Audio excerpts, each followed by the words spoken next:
अंजलि और आप देख रहे हैं सूर्यादित्य न्यूज। ये रुक करते हैं खबरों की तरफ।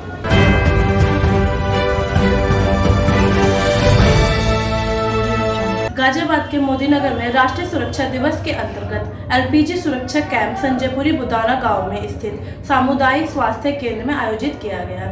इस दौरान करीब 70 महिलाएं, पुरुष एवं बच्चे भी उपस्थित रहे। सुरक्षा कैंप में तनिष्का भारत गैस के स्वामी मुकेश गोयल ने उपस्थित महिलाओं व पुरुषों को गैस के इस्तेमाल व किसी अप्रिय परिस्थिति से बचने के उपाय पर चर्चा की। सुरक्षा कैंप में कुलदीप कुमार, लीलू, विनोद, सतवीर, राजेंद्र आदि लोग उपस्थित रहे।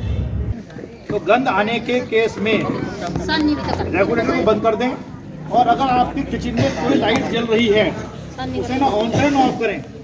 जो स्विच होते हैं बिजली के, इनके ऑन ऑफ करने से स्पार्किंग होती है, तो ऑन करना खतरनाक है, ऑफ करने से खतरनाक है। बिल्कुल न छेड़ें आप उसे, ऐसी व्यवस्था में रहने दें। इसके अलावा जो भी और घर में किचन के अंदर मोमबत्ती रखी हुई है उसे बुझा दें।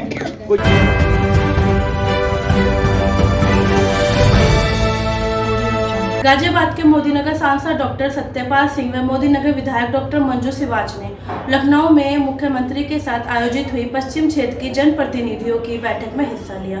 मोदीनगर विधायक डॉक्टर मंजू सिवाच ने क्षेत्र की अन्य कई समस्याओं से मुख्यमंत्री को अवगत कराया। निश्चित रूप से समस्याओं का समाधान होगा और आने वाले समय बदलाव देखने को मिलेगा। आप अभी मुख्यमंत्री जी से जाकर मिली हैं लखनऊ, मोदीनगर विधानसभा के बारे में, विकास के ऊपर चर्चा हुई है, क्या बातें हुई, कुछ बताएं दर्शकों को। जी, माननीय मुख्यमंत्री जी ने मेरठ कमिश्नरी के सभी विधायक और सांसद बुलाए और उनसे स्थानीय समस्याओं के बारे में चर्चा करी और क्या क्या यहाँ पर विकास का कार्य या अन्य कार्य होने चाहिए वो प्राथमिकता के अनुसार पूछे गए। मैंने अपने क्षेत्र के लिए एक तो ये कहा कि मेरे किसानों का गन्ना का पेमेंट होना चाहिए, क्योंकि किसानों को बहुत दिक्कत हो जाती है। दूसरे, मैंने उनसे कहा कि जो हमारे यहाँ इंडस्ट्रियल समिट होने वाला है तो उसके लिए ज़रूरी है कि लैंड बैंक भी चाहिए। हमारे 50 के दशक में बहुत सारी ज़मीनें उद्योगों के लिए दे दी गई थी, जिसमें लगभग 90% उद्योग बंद हैं। चीनी मिल और उसकी सहयोगी 2-3 मिलें चल रही हैं। तो मैंने उनसे कहा कि लैंड बैंक के रूप में इस ज़मीन का उपयोग करा जाए और व्यापार, औद्योगिक क्षेत्र डेवलप करने के लिए ज़मीनें दी जाएँ।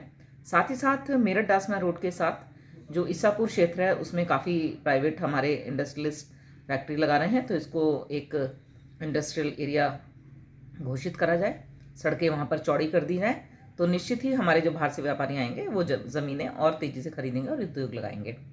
साथ ही साथ मैंने उनसे एक रिक्वेस्ट और करी कि जैसे हमें मेरठ डासना रोड से भोजपुर में कट मिला है, ऐसे ही जो 5वें चरण का निर्माण हो रहा है इस हाईवे का, उसमें हमें खरखौदा रोड पे भी कट मिल जाएगा।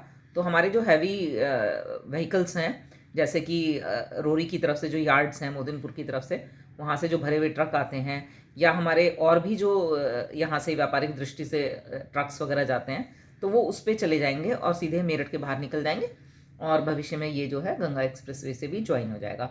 तो उसके होने से हमारे, और साथ ही साथ हमारे यहाँ उस तरफ बहुत सारा LMC लैंड भी है, सैदपुर, डीलना, हुसैनपुर की तरफ, तो वो व्यापारिक दृष्टि से इतना सारा लैंड मिलना बहुत मुश्किल रहता है। तो वहाँ पर उद्योग भी स्थापित हो सकते हैं, वेयर हाउसेस बन सकते हैं, किसी जो हमारे स्टोर्स बन सकते हैं, ट्रांसपोर्ट के लिए कुछ ना कुछ वो यूज़ हो सकता है, तो बहुत सारी चीज़ों में वो काम आ सकता है। साथ ही साथ बहुत सारे जो समिट्स में बहुत सारी इंडस्ट्रीज़ आ रही हैं, तो मैंने उनसे रिक्वेस्ट करी कि कुछ को जो है मोदीनगर अगर डाइवर्ट कर दिया जाए तो हमारे क्षेत्र की इकोनॉमी बढ़ेगी।